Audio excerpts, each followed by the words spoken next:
Yes, twongeye kubaha ikaze kuri YouTube channel. Ubundi iyo wumvishe umutwe wa M23, abenshi bumva ko ari umutwe w'iterabwoba mu gihugu cya Congo, ariko nyamara hari abaturage benshi bawihebeye bawushyigikiye bitewe n'uko babayeho ubuzima bubi. Ahari ushobora kuba utazi igihe uyu mutwe watangiriye kurwanira mu gihugu cya Congo, impamvu uyu mutwe wakozwe, ese ubundi niyo mpamvu ituma uyu mutwe uhora urwana n'igihugu cya Congo. Ibyo byose nibyo tugiye kurebera hamwe, ariko nyamukuru reka tubanze turebere hamwe ku mpamvu igituma uyu mutwe ubundi urwana na Congo. Ubundi uyu mutwe ni umutwe uri kumara hafi imyaka 20 n'imisago mu gihugu cya Congo, ariko uyu mutwe ubwo wajyaga kubura imirwano utangira guhangana n'igihugu cya Congo, kubera ko hashize igihe uyu mutwe uvugwa cyane mu gihugu cya Congo, ubwo wajyaga kwagura imirwano mu gihugu cya Congo, ubundi byari bitewe n'ubwumvikane abayobozi b'uyu mutwe batagiranye n'igihugu cya Congo, uvuga ngo murindire abaturage umutekano, muve mu bintu byo gukora ruswa, ikindi kandi mugerageze gukora ibintu bituma abaturage bagira inyungu mu gihugu cyabo, batiriwe bajya gusabiriza hanze, dore igihugu cyacu kiri kugirwa amatongo n'abanyamahanga. By'umwihariko uyu mutwe wa M23 ubundi ikintu urwanira ku buryo bugaragara, kuva imyaka 20 ishize urwana, barwanirira kugarura amahoro mu gihugu cyabo, bitewe n'uko amafaranga iki gihugu bahabwa n'ibindi bihugu biba byaje gucukura amabuye y'agaciro yose arangira ashiriye mu biganza by'abayobozi, ntagire umuturage n'umwe ageraho, ntagire n'igikorwa remezo yubaka. Nk'urugero, impamvu uyu mutwe urwana, Ubushinwa bwajyaga buhereza iki gihugu cya Congo ibihumbi na miliyoni 250 z'idolari za buri mwaka, kubera ko bacukuye amabuye y'agaciro kugira ngo bubake ibikorwa remezo mu gihugu cya Congo. Ibihumbi miliyoni 250 bahabwaga n'Ubushinwa yose yashyirwaga mu biganza by'abayobozi, yose bakayarya ruswa. Uyu mutwe wa M23 bakabaza ubuyobozi ati amafaranga babahereza, ko babahereza miliyoni 250 no kubaka amashuri, igihugu cyose bikaba byarabananiye, imihanda ikaba yarabananiye kuyubaka, ayo mafaranga yose muyakoresha iki? Igihugu kikababwira ngo mwebwe ibyo ngibyo ntabwo bibareba, amasezerano twasinyanye nta nubwo tuzayubahiriza yo kurindira abaturage umutekano, ahubwo twebwe tugiye kuza tubarwanye mwese, niturangiza tubarimbure, twebwe dukomeze dusigarane igihugu. Ibi ngibi nibyo byarakaje umukuru wa M23. Noneho kuri iyi ngoma ya Kisekedi ahita afata umwanzuro w'uko agomba kurwana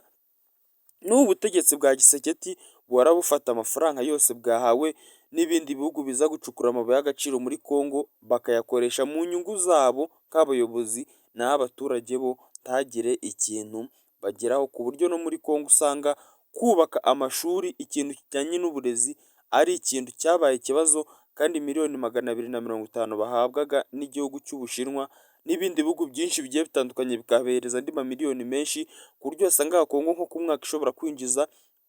nka miliyoni z'idolari 800, kandi ayo mafaranga ni ukubaka amashuri igihugu hafi ya cyose, ndetse bakubaka n'ibindi bikorwa remezo bigiye bitandukanye. Ariko M23 ukababaza amafaranga babahereza, ko twasinyanye amasezerano avuga ko mugiye kubaka ibikorwa remezo, mu mafaranga babahereza ndetse mukanahereza abaturage umutekano, bibananiza iki? Ibi ngibi rero umuyobozi Kisekedi akimara kugera ku buyobozi yashatse kwiganya igihugu cya Amerika, bavuga ngo twebwe ntabwo tudiringa n'ibyihebe, ahubwo twebwe tuza dushwanyaguza aba ari ryo tegeko agenderaho. M23 nayo bidatinze yahise itangira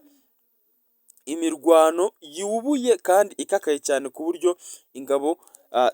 z'abanyekongo cyangwa se igisirikare cya DRC cyatangiye gutsindwa ku buryo bugaragara cyane. Kuva icyo gihe ibihugu byinshi bitangira gufata umwanzuro wo kujya gushyigikira Congo. Noneho Congo ibonye M23 iyizahaje, ihita itangira gufata ibyo bintu byose ibyegurira ku gihugu cy'u Rwanda, batangira kuvuga ko igihugu cy'u Rwanda gikorana na M23, kandi ko M23 ari abanyarwanda bayishinze, kugeza n'ubwo batangiye gushaka abanyarwanda. Mu minsi yashize mwabonye video umusore bari kuvuga ngo ni umunyarwanda yagiye kurwana muri M23 kandi igihugu cy'u Rwanda kivuga ko umusore kitanamuzi, batangira gufata n'abo basore kugira ngo babone intandaro y'uko bakataka u Rwanda. Naho twebwe tukibaza ngo ese ubundi ni gute bakataka igihugu cy'u Rwanda baza kurwana n'igihugu mu gihe umutwe w'inyeshyamba uri mu gihugu cyabo wabananiye? Icyo ngicyo akaba ari cyo kibazo kindi kiba kibazwa. Kuri ubu ngubu rero iki gisirikare cya M23 cyangwa se umutwe witwaje intwaro wa M23 wamaze gufata agace ka Goma ku buryo uri no kuzamuka uvuga ko uri kwerekeza i Kinshasa, nta handi bari kwerekeza kuko niho bashaka gufata noneho kugira ngo bazahite babona uburyo bahirika ubutegetsi. Kandi ikindi iki gisirikare cya Kongo abasirikare bacyo basanzwe bakitabajwe usanga ko mu bice by'inanga hafi nk'i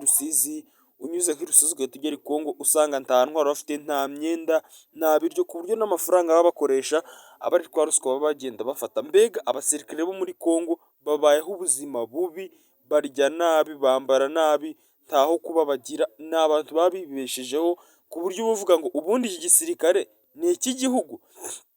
Noneho igitangaje usanga umusirikare wo muri Kongo nk'aba hano hakurya wanyuze ku Rusizi rwa mbere cyangwa ku rwa kabiri i Rusizi, usanga abasirikare baho nta myenda bagira, imyenda bambara niyo bagenda bakagura mu isoko, nta bote bagira, bambara inkweto zisanzwe. Ukibaza ngo uyu musirikare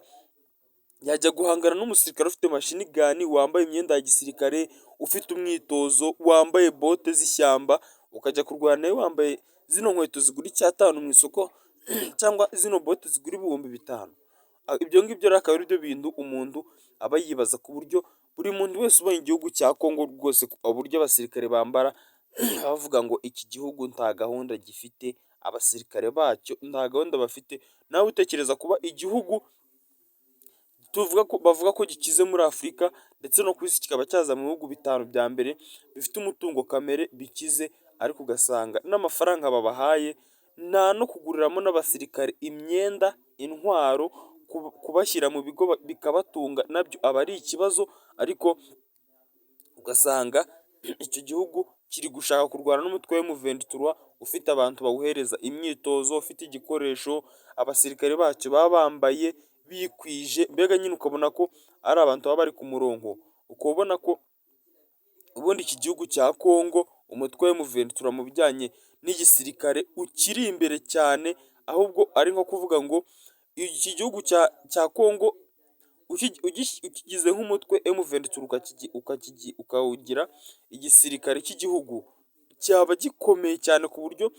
nk'iki gisirikare cya Kongo aricyo M23 aricyo gisirikare cy'igihugu cyakabaye cyaratsinze umutwe kera utanakibukwa. Ariko kubera uburyo wibaza niba ubundi iki gisirikare ari icy'igihugu, ku buryo nyine ari ibintu biba bicanga abantu benshi, amafaranga babahereza, ibyo bayamaza n'ibyo bayakoresha, ku buryo kubaka igihugu, kurwanya imitwe y'iterabwoba ari ibintu aba ari ibibazo, ku buryo umutwe nka M23 rwose igihugu ukigeze ku rugifata bari hafi no kugera Kinshasa ngo naho bahigarurire. Wenda kandi ikindi kibazo kinahari n'ibihugu bihafite inyungu nk'Ubushinwa, ibindi bihugu byose biza kwacukura amabuye y'agaciro, nta kintu bifasha iki gihugu, ni ukubareka bakaguma mu kavuyo, ahubwo bakaza muri ako kavuyo